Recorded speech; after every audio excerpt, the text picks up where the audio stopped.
Próximo. Portanto, tínhamos chegado aqui na herança autossómica dominante ligada ao cromossoma X, certo? E se ela é dominante ligada ao cromossoma X, vai afetar mais frequentemente mulheres, certo? As mulheres herdam 2 cromossomas X e o homem só herda 1. Então, nesse caso, o homem vai herdar sempre a característica dominante se herdar o X da mãe com a característica, uma vez que o pai vai herdar o cromossoma Y. Então já estamos a ver aqui uma das premissas, é que estas doenças só passam de mães para filhos. Nunca passam de pais para filhos homens. Eles herdam o Y do pai. Portanto, a mulher pode herdar o X do pai ou da mãe, portanto, ela herda um X de cada um e desta forma pode herdar a doença de qualquer progenitor, ao contrário dos homens. Estas características, como normal como doença dominante, estão presentes em todas as gerações. E era bom que isto funcionasse, mas isto não funciona. Não sabemos porquê. Funcionando agora, e era bom que funcionasse. Não quer funcionar, volta aqui.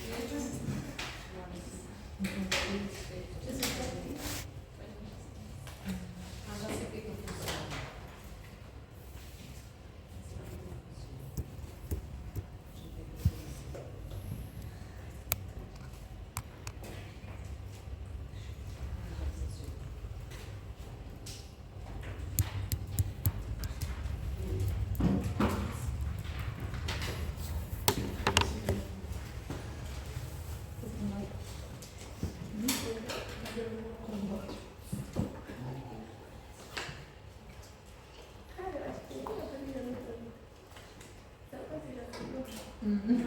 Já passei essa fase, né? Exato.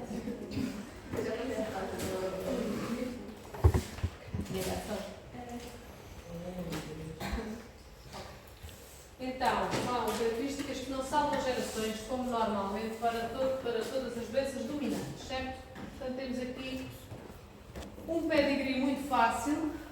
Portanto, as doenças dominantes ligadas ao cromossoma X não saltam gerações, tá? Temos aqui um senhor afetado, certo? Basta ter um X, pois no caso dos senhores serão sempre afetados, igual aos Y, igual às pessoas. Que passou a doença para todas as suas filhas. Faz sentido?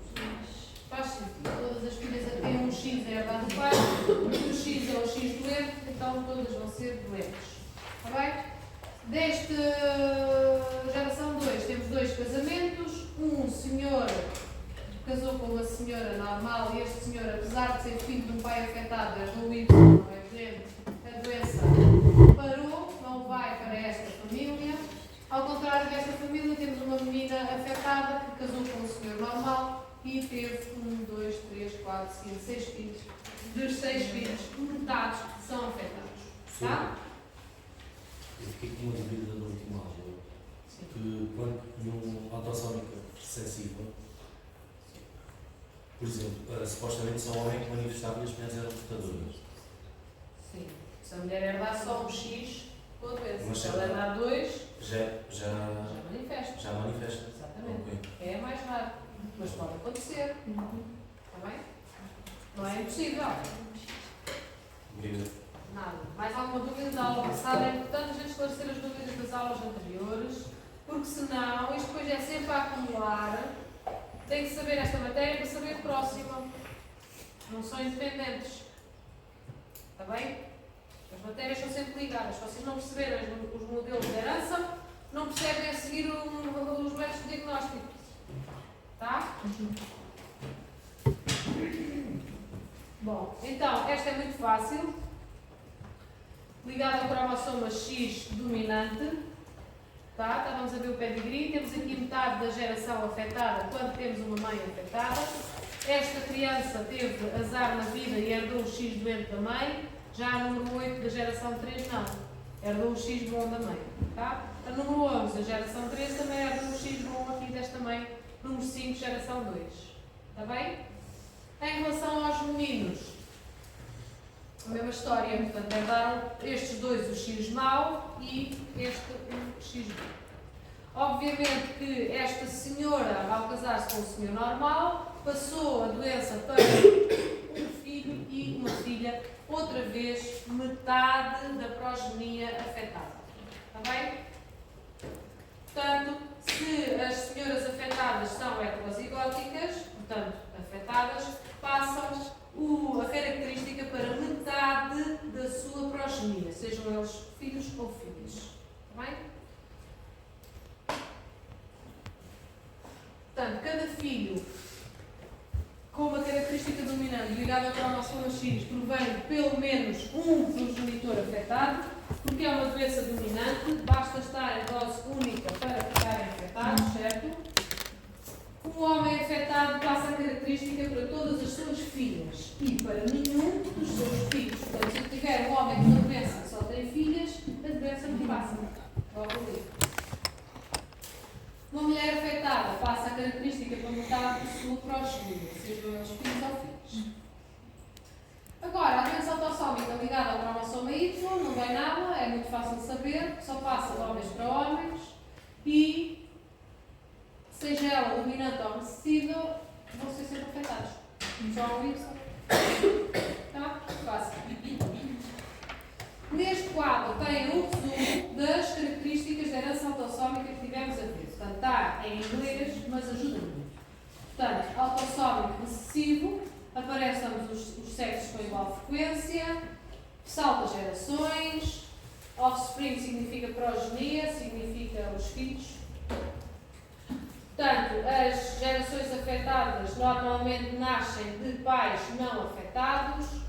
Quando ambos os pais são heterozigóticos, aproximadamente um quarto será afetado e aparece mais frequentemente em consanguinidade, portanto, em crianças que resultam de consanguinidade.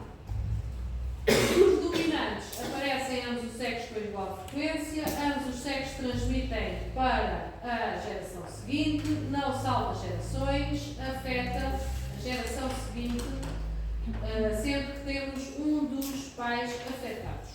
A não ser que esta doença seja alvo de uma nova mutação em que a doença passa a não existir ou a ser recessiva. Também pode acontecer. Às vezes acontece, milagres.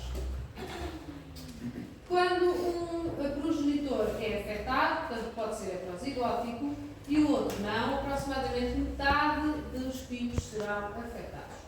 Quando temos ambos não afetados, significa que não têm um alelo para a doença, porque senão eram afetados. É uma doença dominante. Tá? Em relação aos recessivos ligados ao cromossoma X, afetam mais homens que mulheres, afetam filhos de mães não afetadas, portanto heterozigóticas, recessivo, tá? E saltam gerações. Portanto, um portador heterozigótico, mãe, portanto, vai passar para cerca de metade dos seus filhos, okay? Porque tem o cromossoma afetado e outro não pode passar o cromossoma bom, o filho pode passar da vida. Nunca vai passar de pais para filhos, portanto, machos. Todas as filhas de pais afetados vão ser portadoras, perdão, um X de afetado. Então, doenças ligadas ao cromossoma X dominantes, ambos machos e fêmeas são afetados, mas encontram-se mais frequentemente em fêmeas. Não salta gerações. Os filhos afetados têm que ter pelo menos uma mãe afetada, mesmo que seja heterozigótica, é afetada, porque é uma doença dominante. As filhas afetadas têm que ter um pai afetado ou uma mãe afetada. Os pais com a doença passam a característica para todas as suas filhas, porque todas as filhas eram o X do pai, e as mães afetadas, heterozigóticas, passam a característica para metade dos filhos ou filhas. Em relação ao Y, só meninos são afetados, passa só a filho, não salta gerações. Desde que haja filhos machos. Como é um filho macho, salta gerações. Não há valor. Exercícios. Portanto, vamos fazer uma aula mais à frente, tá? Temos aqui um exercício muito fixe, que é para vocês verem qual é o seu tolerância. Depois temos um exercício sobre a braquidafilia, que diz respeito a uma deficiência genética e que esta é a característica mais comum. Portanto, se calhar alguém aqui nesta sala tem esta doença e não sabia, portanto, chamam-se, na minha altura chamava-se as unhas em barro. Ninguém tem unhas em barro? Ninguém tem, também. E depois temos aqui este exercício também, para vocês fazerem, com 3 alunos. E vamos à aula 4, que é o conjunto tutorial 4. Conjunto tutorial 4? Não. Ou então tentar projetar o meu da outra vez. Acho que isso é mais difícil do que o tutorial.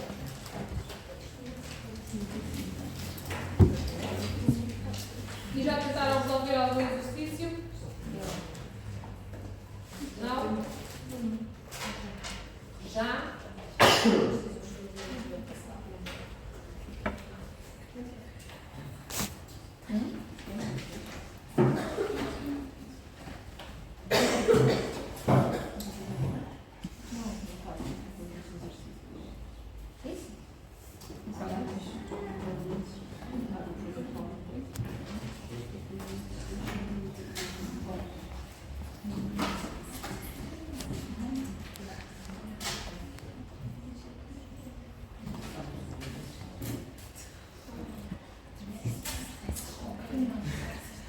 Mais fáceis ainda, até ter igual. Ai, aqui há teste, não é? Aqui há testes. É a única cadeira que eu faço testes. Viram? 2 legislações lá. Viram? Não estava, então já tinha aqui outras cadeiras, mas não sei das coisas que é. Não, só tem genética. Eu não estou a faço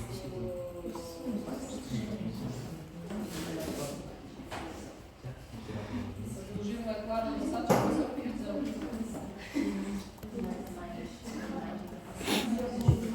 É mais avançado porque faço coisa mais fácil.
Vamos lá ao 4. Vocês já podem abrir, já está na categoria.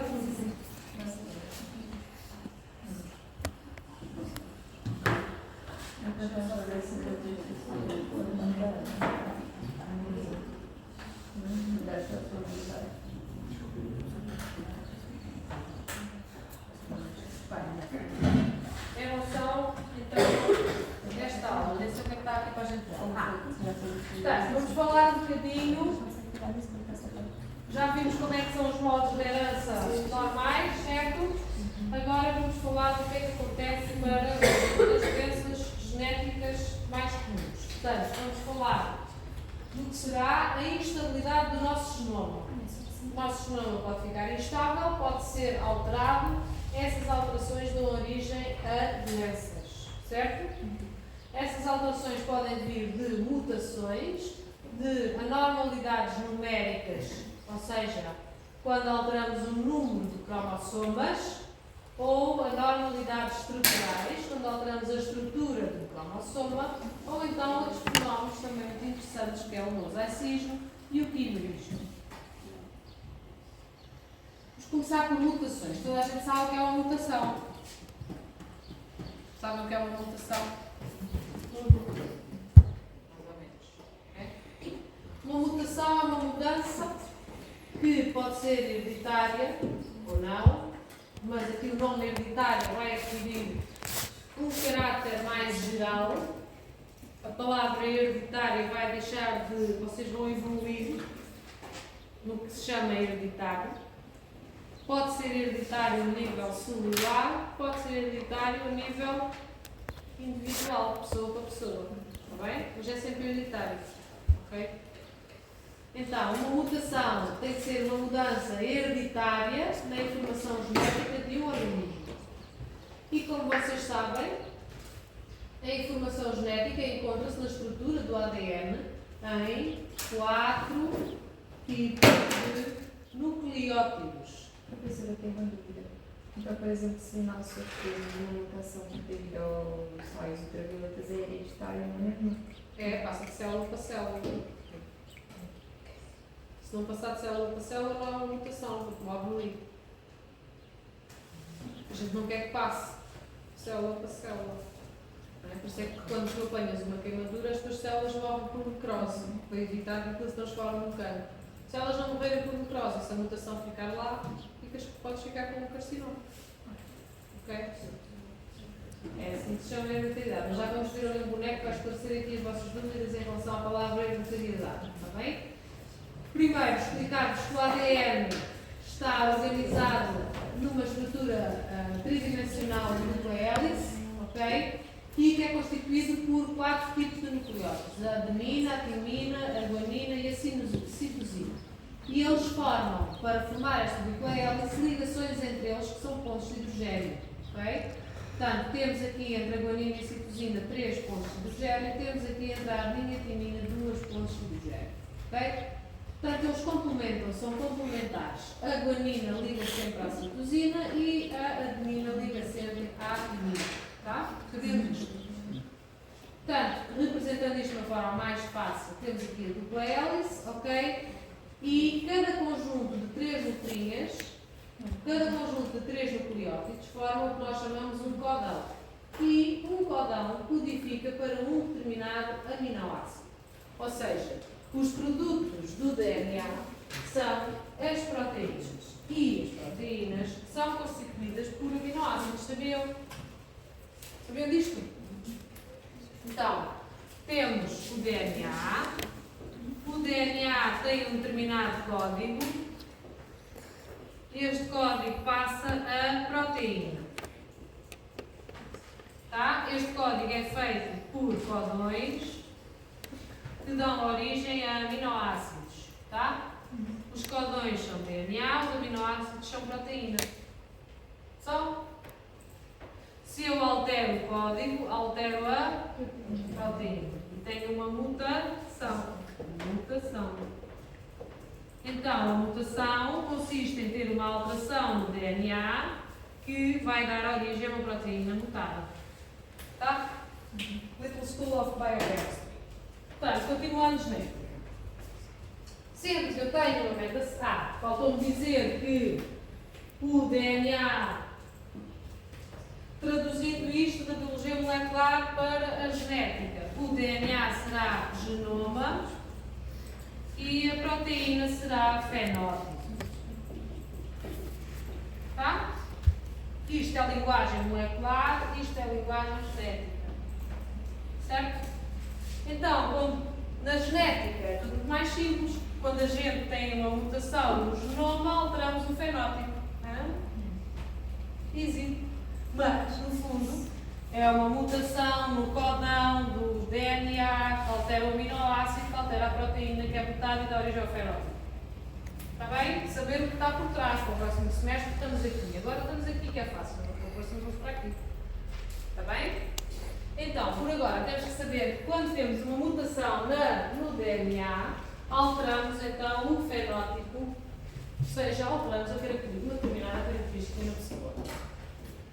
Então, estas mutações afetam o DNA das células e os descendentes das células podem ser outras células que podem ser produzidas por mitose, e estamos a falar das células do próprio indivíduo, ou por meiose. Se há uma mutação que afeta as células ovo, então essa mutação passa à geração seguinte. Se a mutação não afeta as células produtivas. Então a mutação fica só com a pessoa, certo? Então são sempre hereditárias. É ou não? Ou passam para outras células ou passam para a geração seguinte. As mutações contribuem para a evolução. As mutações são muito peculiares. Elas podem ser terríveis ou podem ser muito boas. Sem a mutação não há evolução. Está bem? É a mutação que vai contribuir para a evolução e para a manutenção da vida no planeta. Está bem? Por outro lado, também são as mutações que são responsáveis pela extinção de certas espécies e pelo sofrimento de um organismo quando está doente. Estão a ver? Portanto, isto só é uma balança. E muitas vezes a gente não percebe se a mutação é boa ou má, até a mutação evoluir, até passar muitas gerações e a gente vê como é que ela é aceita ou não. Pelo mundo onde a gente vive, pela natureza.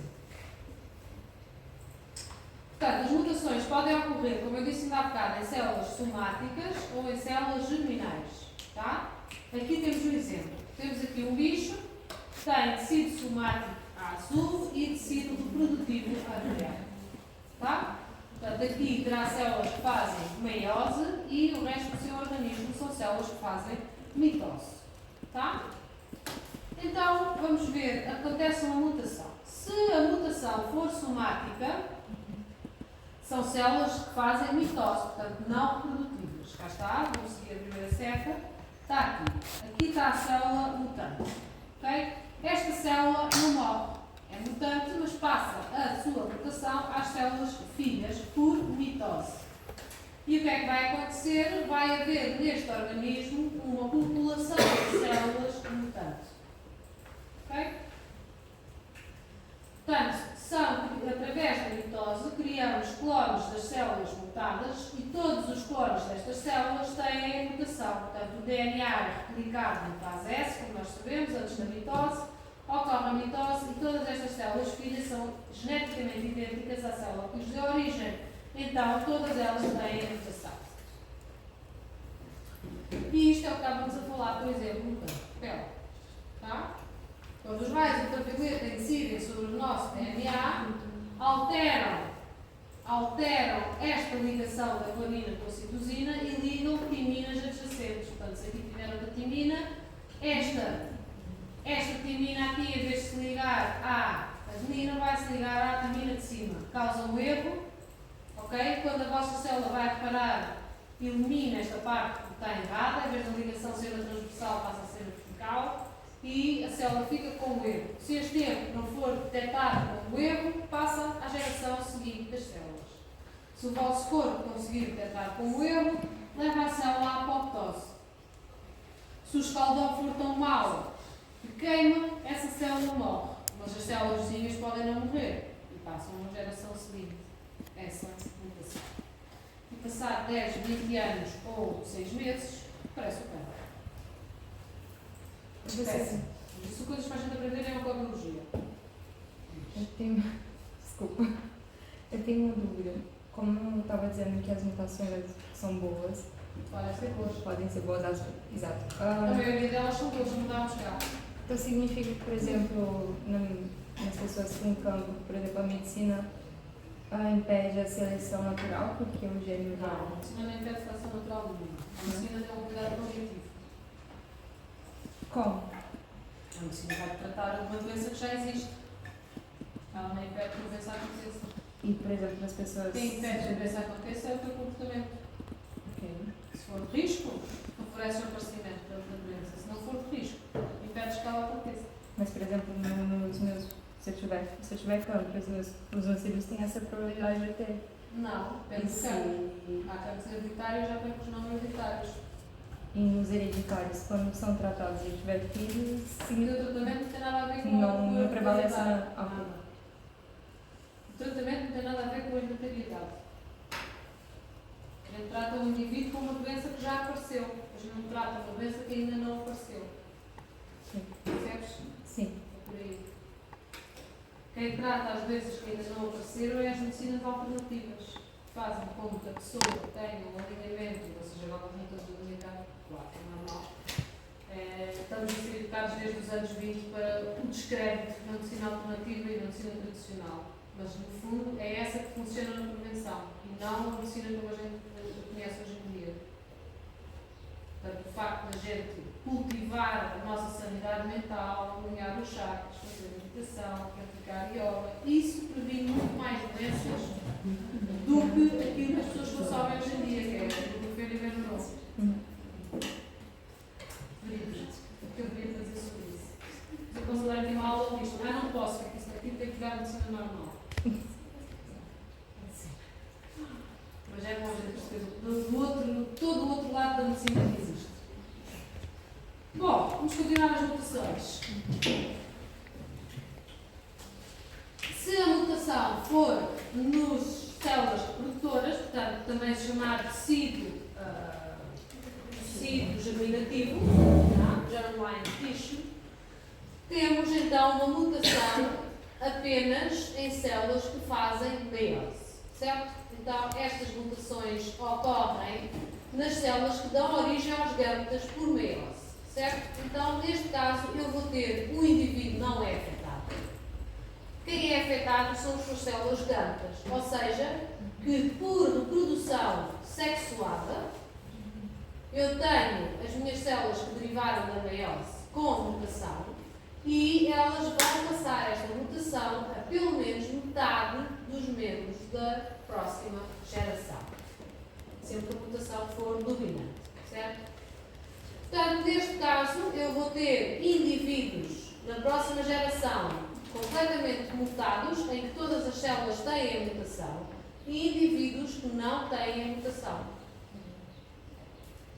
Ok? Portanto, eu posso ter mutações somáticas e mutações germinativas em células germinantes. Tá? As mutações somáticas não passam à geração seguinte, as mutações nas células germinativas passam à geração seguinte como tudo ou nada. Ou bem têm indivíduos mutados, ou bem têm indivíduos que não têm mutação. Depende depois do caráter da mutação, se for dominante ou recessivo. Portanto, tipos de mutações que podem acontecer no nosso DNA. Temos aqui a sequência de DNA original. Temos a substituição de bases, chama-se substituição, em que eu tenho o meu codão GTA que mudou o T para um C. Ok? Foi substituído. Então, em vez de ler GTA, eu leio GCA. Este codão substituído pode ou não codificar para um aminoácido diferente, dá origem a uma proteína diferente, alterada, fenótipo alterado. Isso não é uma história. Tá? Outro tipo de mutação é a inserção, onde eu insiro uma letra a mais no meu DNA. Ou seja, tinha GTA e passei a ter GTT. E o A para onde é que foi? Foi para o codão a seguir. Ou seja, o codão a seguir, que era GAT, ficou a ser AGA e o T passou para o codão a seguir.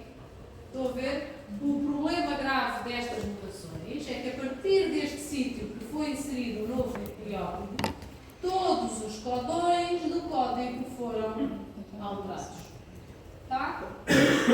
Portanto, esta última chama-se deleção e significa que eu perco uma letra do DNA. Neste caso, perdi este T aqui do meio. Tá? E fiquei o A numa casinha para lá e este G uniu-se àquele codão. G. Mesma história. Todos os codões a partir desta deleção foram alterados. Então, qual destas três são as piores? Qual é a pior? Ou melhor, qual é a melhor mutação a que causa menos impacto no fenótipo? A substituição. Ainda por cima, a gente sabe que os codões, o DNA, é redundante. Ou seja, muitas vezes eu altero uma base no codão e não altero o aminoácido. Um aminoácido pode ser codificado por mais de um codão. Está bem? Às vezes até 3 codões diferentes com o mesmo aminoácido. Então, esta substituição significa que nem sempre produz alterações no fenótipo. As outras produzem quase sempre porque são graves. Alteram toda a sequência enzimmática. Portanto, em relação às substituições, elas são as menos existe alguém iluminado que chamou-as de transições e transversões. As transições é sempre que eu tenho uma purina a substituir outra purina, portanto, uma adenina a substituir guanina e vice-versa. Ou sempre que eu tenho uma piramidina a substituir outra piramidina, portanto, uma timina por uma citosina e vice-versa. Nas transversões eu tenho purinas a substituir piramidinas, tá? Portanto, pode ser adeninas substituídas por C ou por T, pode ser guaninas substituídas por citosinas ou timinas e vice-versa. Está bem? Portanto, isto é só uma questão de nomenclatura, transições ou transversões, para quando no texto a gente lê, saber o que é que se lá está a passar. Depois, as mutações chamam todo um sem fim de coisas na clínica e convém vocês saberem o que é que as pessoas estão a dizer. Muitas vezes eles próprios, independentemente do sítio de onde vêm, se vierem do hospital, chamam-lhe de polimorfismos, se vierem do laboratório, chamam-lhe de SNPs, do laboratório clínico, chamam-lhe de SNPs, se vierem do laboratório de investigação, chamam-lhe de mutações. Portanto, convém vocês saberem o que é que eles estão a falar. Então, o que é um polimorfismo? Tudo isto são mutações, ok? O polimorfismo diz-se que é uma variação genética onde um alelo, um gene, menos frequente, é manifestado numa população com uma frequência alélica de pelo menos 1%, independentemente da função, do fenótipo ou da patogenicidade. Portanto, o polimorfismo representa, normalmente quando se fala de polimorfismo, não se está a falar do DNA em geral, mas sim do alelo, do gene, e diz respeito a uma alteração específica de uma população. Por exemplo, isto é muito útil para quando eu quero trabalhar em genética forense, que é todo um campo, vocês podem indicar. A genética forense é muito útil, porquê? Porque permite encontrar pessoas desaparecidas, identificar cadáveres, fazer toda aquela parte da arqueologia forense, identificar o portanto da morte, as coisas giras, as múmias, gira. Como é que eles sabem? Como é que eles identificam? Eles identificam através destes polimorfismos. Porquê? Porque existem polimorfismos específicos de cada população. Vocês, por serem caucasianos, ou ela por ser brasileira, tem um nome mais lá do outro lado do charco. Então ela tem os polimorfismos específicos da população dela. Sabiam? Quando se encontra um cadáver no meio do mato e não se sabe quem ele é, vai-se à procura dos polimorfismos. A primeira coisa é localizar a população. Olha, é português, é caucasiano, ou é africano.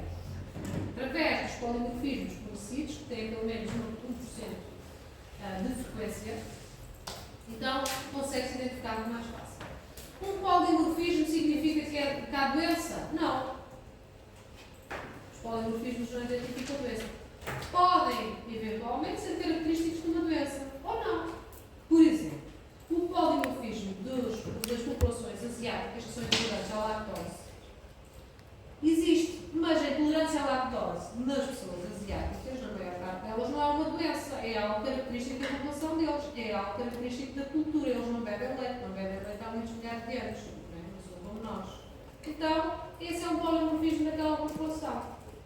Está bem? Também vamos estudar algumas coisas relacionadas com isso. Então, os polimorfismos podem ou não estar associados à doença. Está bem? Depois temos os SNPs. SNP é a leitura destas três letras. SNP significa Single Nucleotide Polymorphism. Normalmente é um polimorfismo onde se altera apenas um único nucleótido. Tá? Quando eu altero apenas um único nucleótido, normalmente por substituição, para conseguir alterar só um, então chama-se SNP. Depois temos a mutação. O nome mutação, normalmente, diz respeito à ocorrência de uma mudança na sequência genómica de um indivíduo, pode ser hereditária ou adquirida, portanto, a pessoa pode ter herdado ou adquirido durante a sua vida, e normalmente, as pessoas da clínica associam a mutação a uma doença. Ok? Isto é uma tendência clínica. Se isto é real, não. A gente tem muitas mutações que não estão associadas a doenças. Está bem? Mas, na clínica, normalmente, estas mutações, estas variações dos genomas são responsáveis por doenças. E só é significativo encontrá-las e diagnosticá-las quando estão associadas a um fenótipo patológico. As mutações que não estão associadas a fenótipo patológico simplesmente não interessam à clínica e, portanto, não estão na clínica. Estão a perceber? Fazem parte de outros campos da biologia.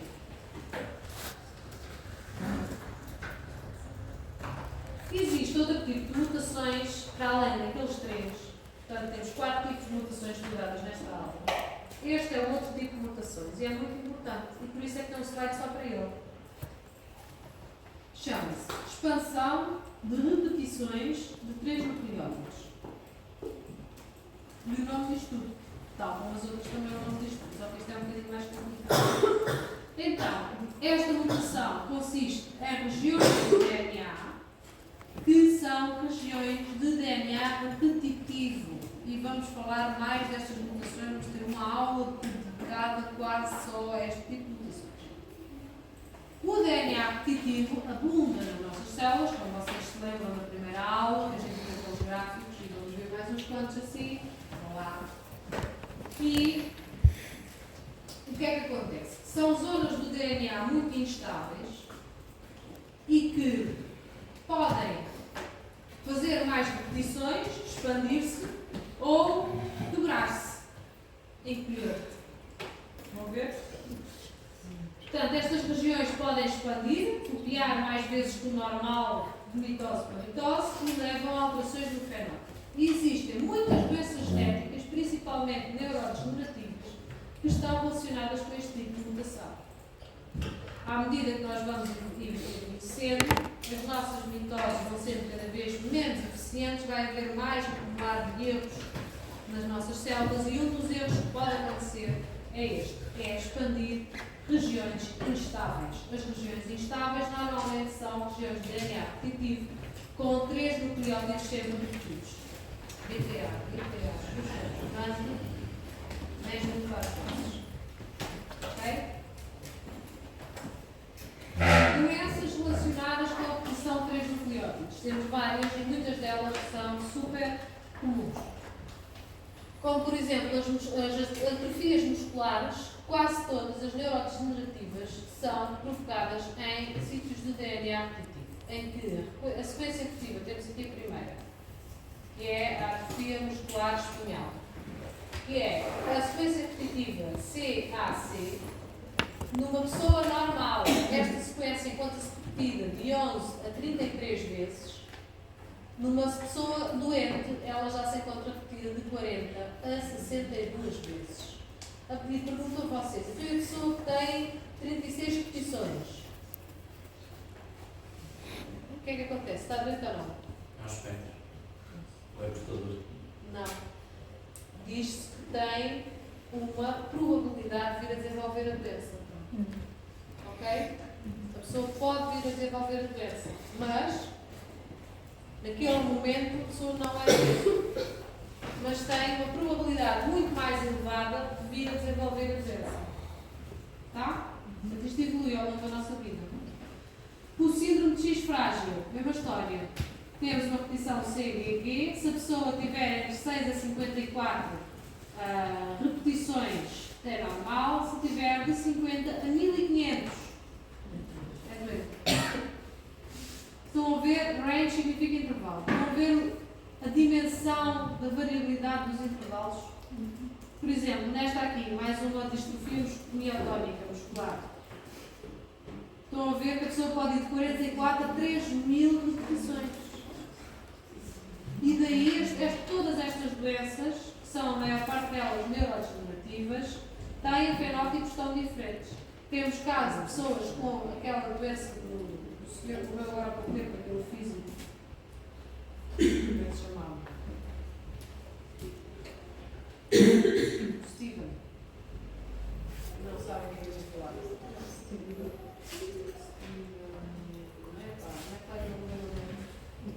Físico. Steve Jobs, não é? Stephen Hawking. Exatamente.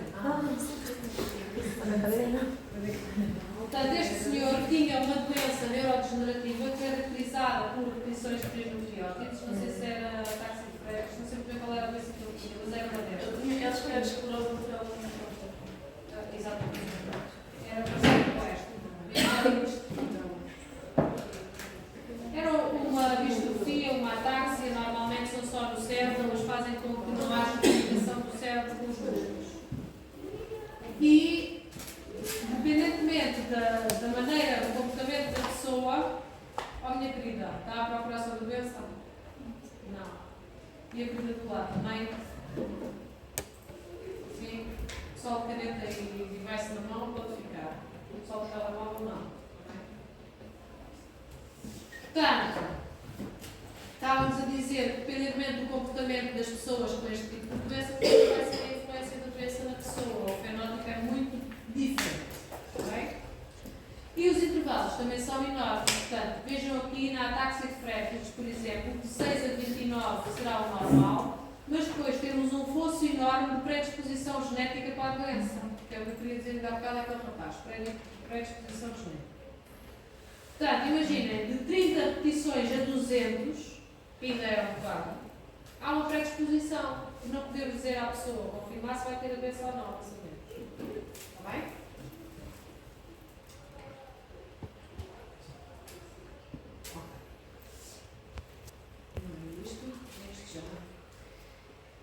E terminamos então aqui as repetições de 3 nucleótidos. Perceberam mais ou menos isto por agora?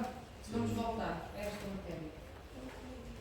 Por agora, vamos agora dar as alterações cromossómicas. Fechamos aqui as nossas mutações. Vimos 4 tipos, as substituições, as inserções, as deleções e a expansão de 3 nucleótidos. Tá? Se não voltarmos aqui, é isto que sai no texto. Se conseguirmos avançar, vamos ver até onde é que chegamos para o primeiro texto.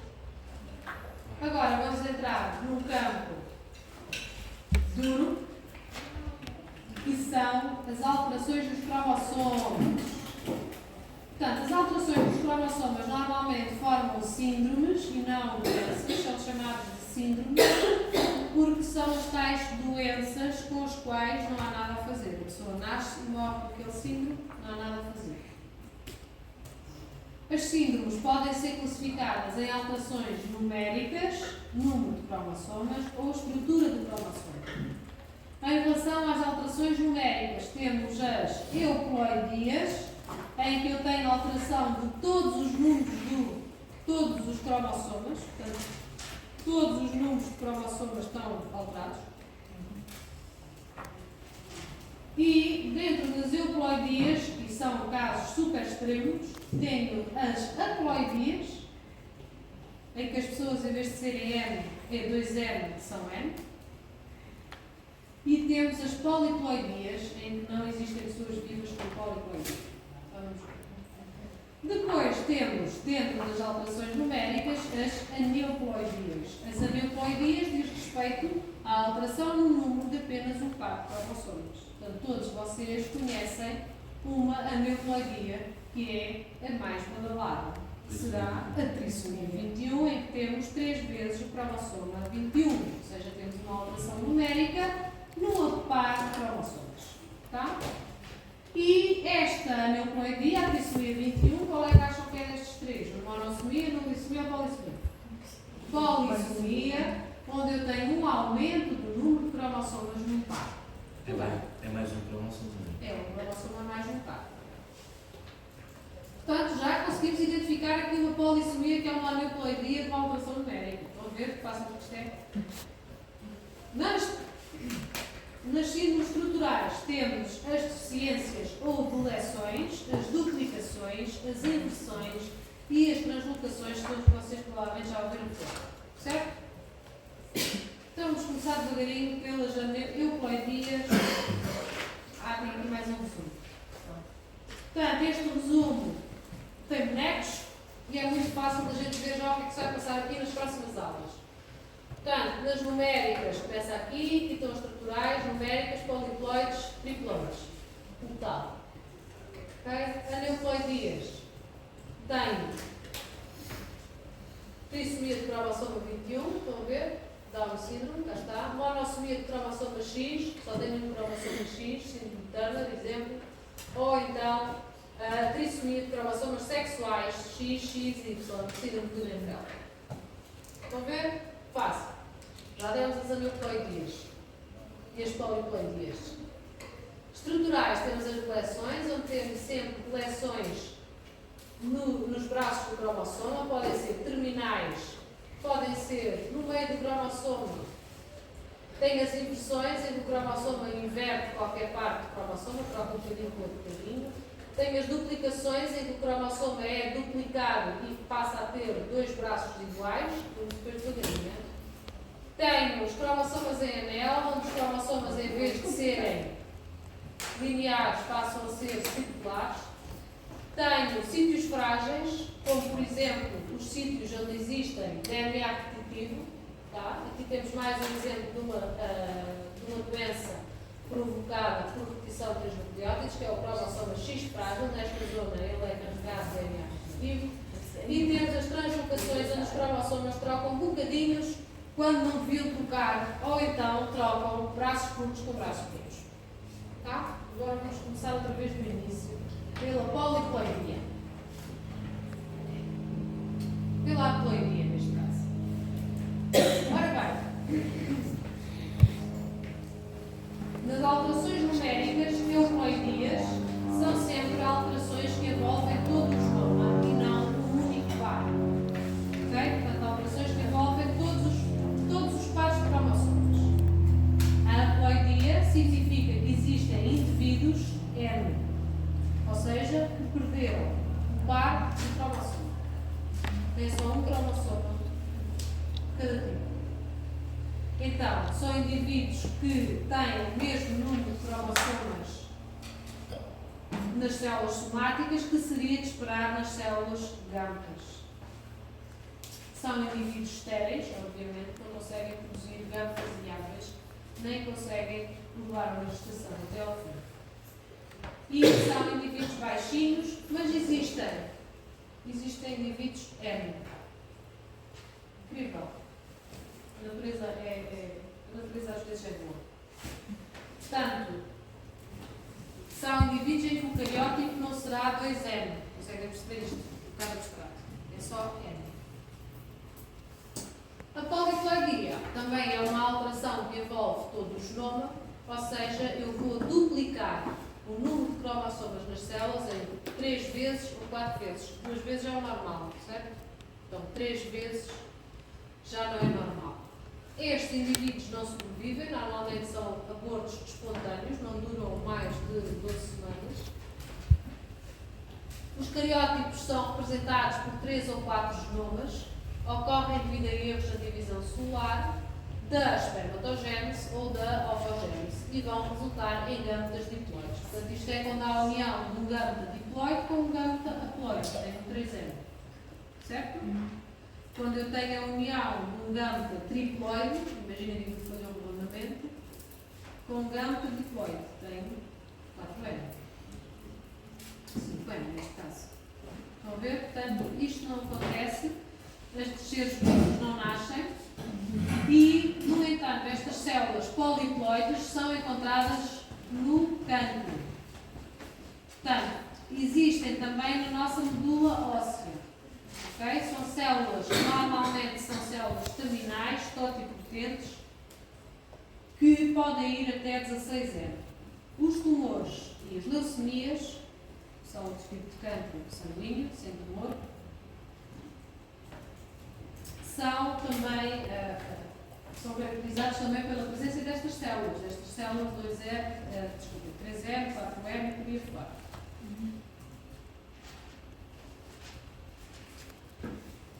Portanto, as aneuploidias são diferentes das euploidias, são alterações que envolvem também o número de cromossomas, mas desta vez são só de cada par. Está bem? Portanto, cada par de cromossomas pode estar alterado e vai resultar em múltiplos, podem ser não exatos, do número haploide característico de cada espécie. Ou seja, normalmente a nossa espécie tem 2N, mas eu posso ter um par que é 3N. Outra vez o belo exemplo da trissomia 21. Tá?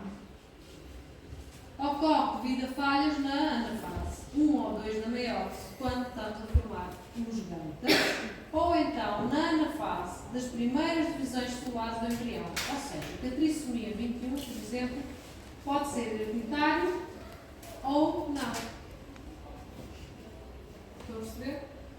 Portanto, se a pessoa tiver óvulos em que já tem 3 cromossomas 21, obviamente os seus gametas, não é? Depois da meiose, vai haver um gameta que tem 3 cromossomas 21. Tem 2 cromossomas 21. Não é? Ou seja, tem 3 cromossomas 21, duplica, não é? Forma os gametas. Existe um gameta normal e existem 2 gametas normais e 2 gametas com 2 cromossomas 21. Ao juntarem-se por fecundação com o outro, faz o indivíduo com trissomia 21. Certo? Portanto, há sempre 50% de hipóteses de ter um filho com trissomia 21. No entanto, mesmo que a pessoa não tenha qualquer tipo de problema no cromossoma 21, pode ocorrer, durante a formação dos gametas, um problema na anafase. 1 ou 2. Se este problema acontecer, então o embrião pode ser afetado pela trissomia 21. Tá. Outra hipótese é não ocorrer erro nenhum durante a anafase na formação dos gametas, não há problema nenhum, mas durante as primeiras divisões celulares do embrião, portanto do zigoto, pode ocorrer um problema na fase da mitose. Certo? Então vamos lá imaginar aqui a mãe e aqui o pai. Certo? A mãe tem 3 cromossomas 21 e o pai não, tem só 2. Sim? Isto é duplicado e vai dar origem a 4 gametas cada um. Este é fácil. Portanto, é duplicado. Easy. Sim ou não?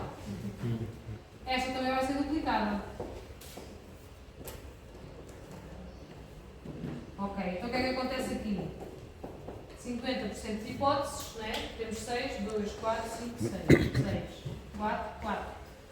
Se este óvulo ou este óvulo forem fecundados, certo? Juntam-se ao outro com mais um. E dá origem a um bebê com trissomia 21. E este também. Sim, estão a ver isto visualmente? Eu estou a fazer um boneco porque as vossas caras eu percebi que metade de vocês estavam lá a acompanhar. Agora já todos me estão a acompanhar, certo? Nós fazemos sempre 4 gametas depois da duplicação cromossómica, é ou não? Aquilo que está no meio já não nos interessa. Isso foi no secundário. E o que a gente tem que saber agora aqui é... Ok.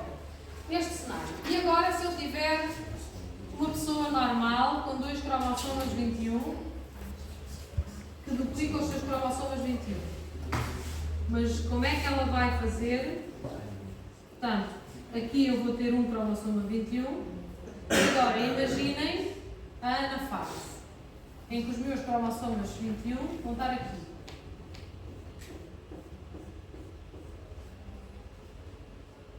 Se ocorrer um erro em que eu tenho aqui que puxar um cromossomo para cada lado, certo? O que é que pode acontecer aqui? Pode acontecer que estes cromossomas não se separam por algum motivo e eu, ao formar 2 células aqui, formo uma com 2 21s e uma sem nenhum. Estão a perceber? Então, nesta formação de gametas, eu vou ter os meus 4 gametas. Este está certo, este não tem nenhum e este tem 2. Estão a ver? Se eu fecundar este gameta, tenho um bebê com trissomia 21. E a mãe tinha trissomia 21? Não. Foi um erro. E se eu fecundar este gameta, tenho o próximo síndrome que vamos apresentar, que é a nulissomia. Supressão nos critérios funcionais. É viável. Já vamos ver. Há cromossomas que se não, não sei porque se é viável se não. Mas o que é que significa? Que, não me lembro, mas eu tenho ali escrito. Se houver uma fecundação, ela vai ter só um cromossoma no par. 21. Eu acho que não é viável. Já vamos ver, não me lembro. Portanto, isto é só para vocês perceberem. Quando pelo qual se formam, existem vários. Existe este da hereditariedade e existe este dos erros que acontecem na vida. Pronto. Outro mecanismo responsável pelas aneuploidias é a perda do cromossoma devido a atrasos na separação, estão a ver, dos cromossomas durante a anafase. Exceto aneuploidias. Aneuploidias. As aploidias é todos os pares. As euploidias são todos os pares, as aneuploidias é só um par.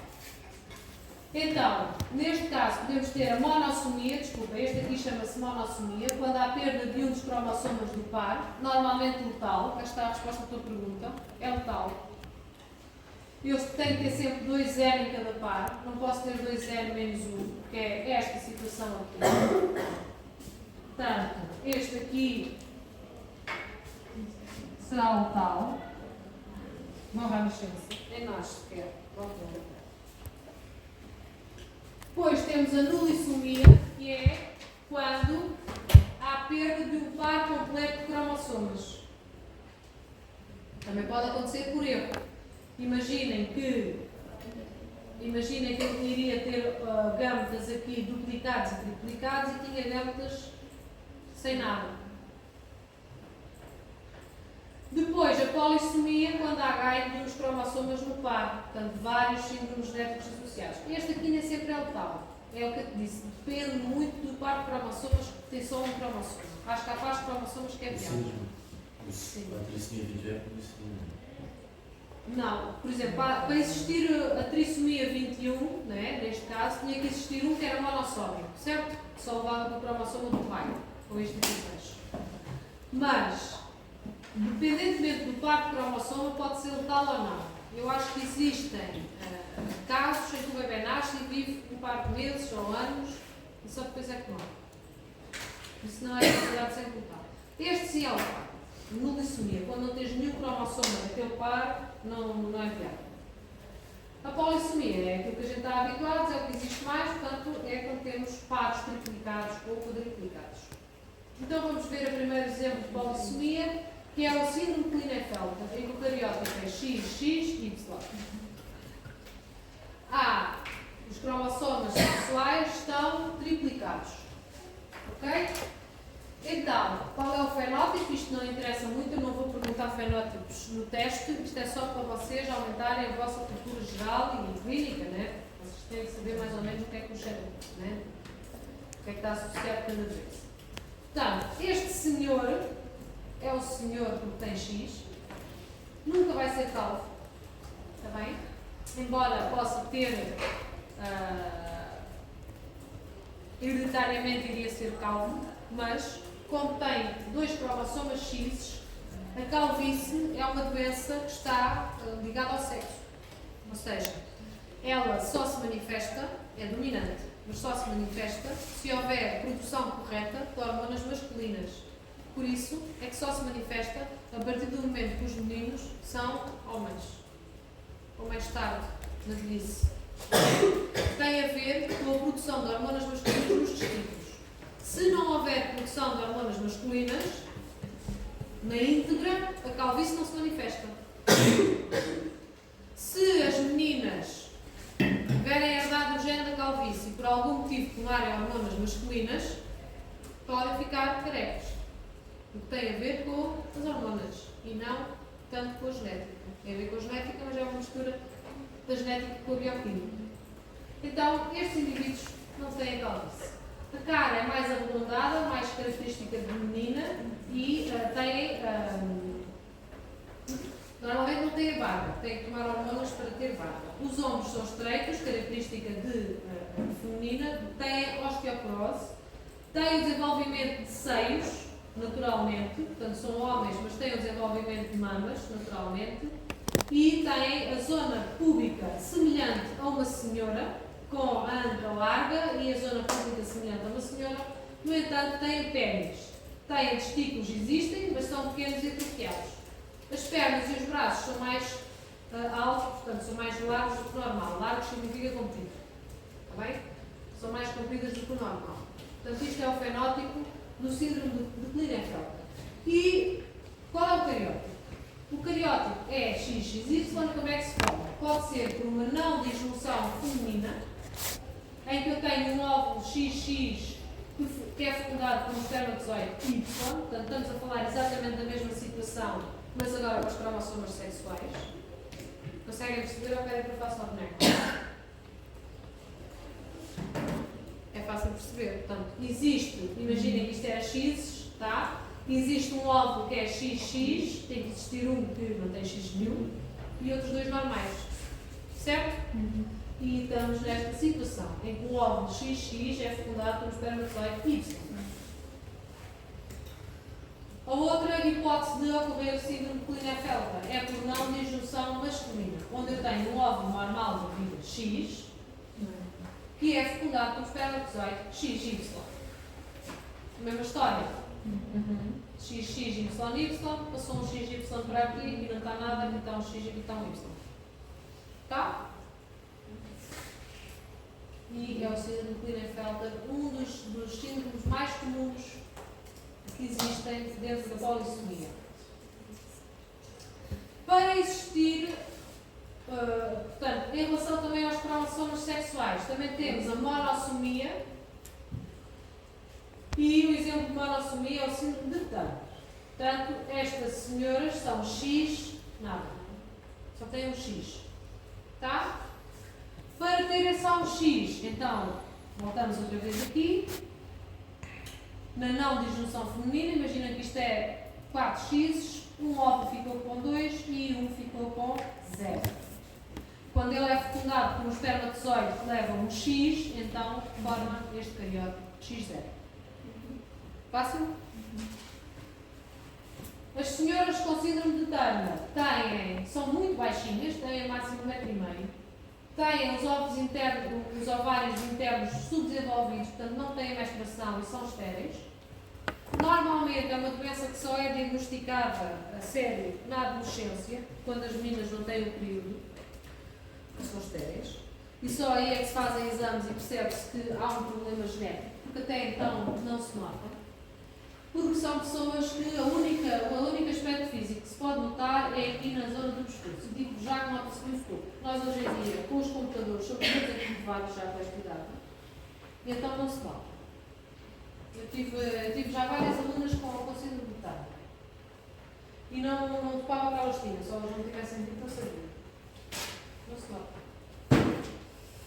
Portanto, problemas possíveis podem ter muito mais predisposição para problemas cardíacos, hipertensão arterial, problemas de audição, portanto, problemas visuais, dificuldades de aprendizagem, problemas de tiroide, problemas renais, diabetes, osteoporose. Portanto, isto é tudo coisas que podem aparecer. Tá? Isto são coisas que estão lá sim ou sim. Isto pode. Problemas possíveis. Pode aparecer.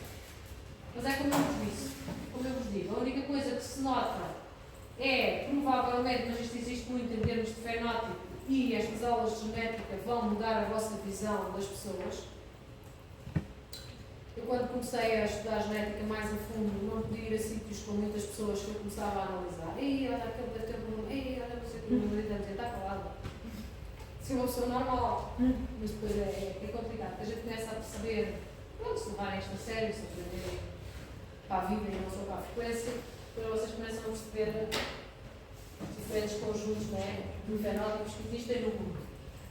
Portanto, são senhoras em que o tronco tem um tamanho anormal em relação às pernas. Portanto, o tronco é muito maior que as pernas. Não tem os caracteres definidos bem femininos, portanto, não tem a anca larga, tem os ombros mais largos que a anca e tem aqui a presença destas pregas no pescoço. Portanto, o pescoço não é tão alto como o normal. É assim com mais gorduras, por assim dizer. Pode acontecer por não disjunção feminina, que é aquilo que já tínhamos dito ali, ou não disjunção masculina, em que o espermatozoide também vai nulo. Não leva nem X nem Y, portanto, o mesmo mecanismo. Está bem? Portanto, temos outro síndrome aqui, que é o síndrome do triplo X. O síndrome do triplo X, para a mulher ter 3X, só existe uma hipótese, a não disjunção feminina. certo? Portanto, só numa situação em que há uma duplicação de cromossomas X e se forma este delta com 2 cromossomas X, ao juntar um espermatozoide com um X, é a única hipótese de haver o tipo de X. O espermatozoide nunca pode levar 2 X. Não é isso, não é espermatozoide.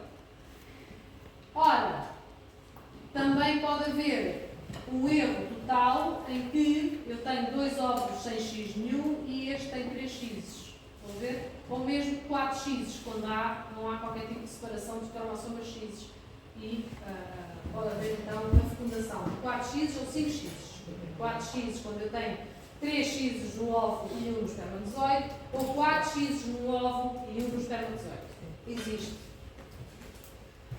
Portanto, também o síndrome triplo X é uma doença que normalmente diagnostica-se já na fase adulta. São meninas que também têm os órgãos sexuais pouco desenvolvidos e muitas vezes têm ausência de período. Okay? As características femininas também são pouco desenvolvidas e normalmente o que condiciona esta doença e o que faz com que as pessoas com que seja diagnosticada são os problemas de coração. Okay? De coração. Em adulto, estas mulheres são muito instáveis psicologicamente.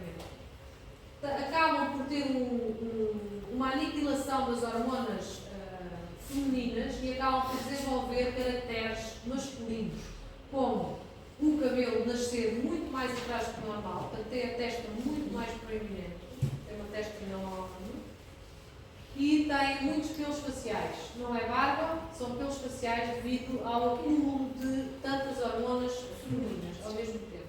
Okay? Elas levam, como há um grande acúmulo de progênio e estrogénios e progesterona, também acaba por haver uma segregação das hormonas masculinas para balançar. Então, estas senhoras acabam por ter muitos pelos na face, não são barba, não é? Mas depois acabam por tirar e fica parecida a barba. Tem uma coisa também, portanto, tem aqui a tal gordura acumulada nesta zona. Os ingleses chamam-lhe buffalo hump. Eu agora disse não vou dizer essa piada. É muito.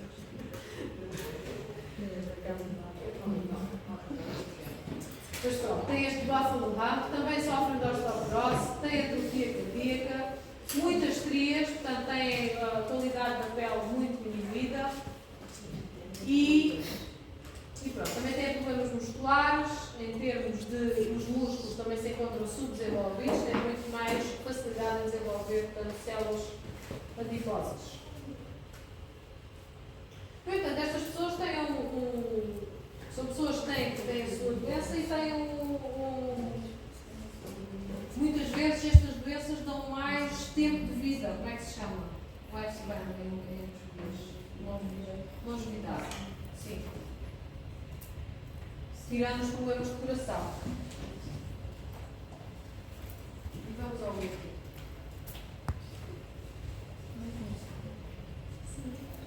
Pronto, o último é o síndrome de Jacobs.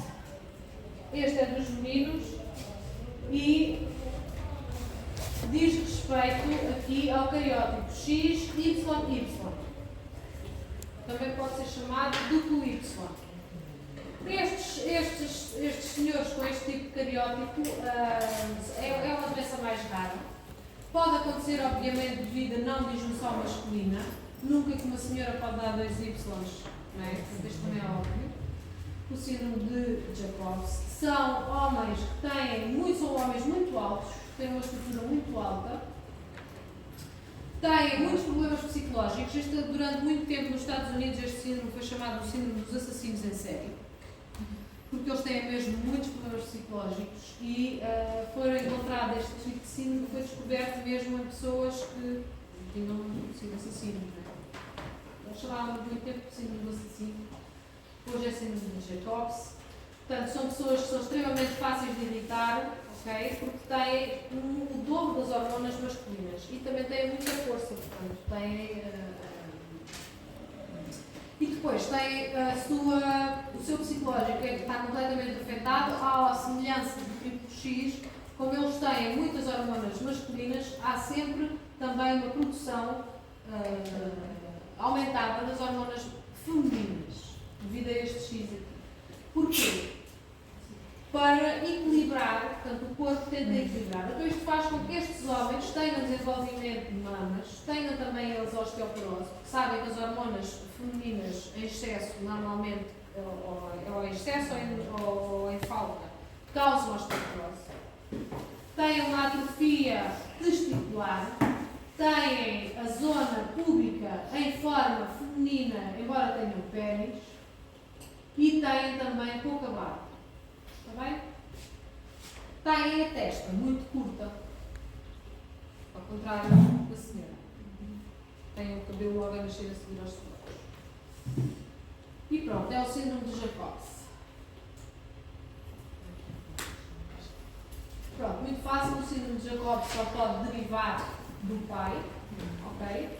Quando temos então um problema na segunda anafase e que um gâmeta fica sem cromossoma Y e outro gâmeta fica com 2 cromossomas Y. Ao juntar-se aqui a um óvulo normal, forma X que vem da mãe e YY do pai. Está bem? Aquele onde fica depois sem presente, isso não sei. Diz? Aquele que fica sem presente, não sei. É assim, este aqui dá origem ao aborto espontâneo. As células sexuais acho que são dos pares que a monossomia não funciona. Ou pode funcionar em caso. Este também pode dar origem a um sinal término. Perceber? Por exemplo, se este espermatozoide fecundar um óvulo X normal, pode dar origem a uma pessoa com síndrome de Turner. Em que tem X0. Ora bem, as trissomias, portanto, já vimos aquelas trissomias de cromossomas sexuais, portanto, é quando o cromossoma se encontra repetido 3 vezes, neste caso estamos a falar em cromossomas não sexuais, e temos aqui o exemplo da trissomia 21, okay? Que o fenótipo é atraso mental e malformações congénitas múltiplas. A trissomia também é um fenómeno que pode acontecer aos pares, porque eu posso ter trissomia dupla, ou seja, ter 2 pares de cromossomas que estão triplicados. A trissomia de 2 pares de cromossomas representa-se 2M mais 1 mais 1.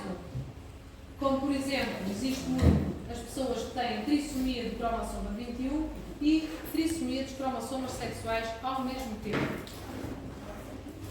Acontece. E é comum. Acontece.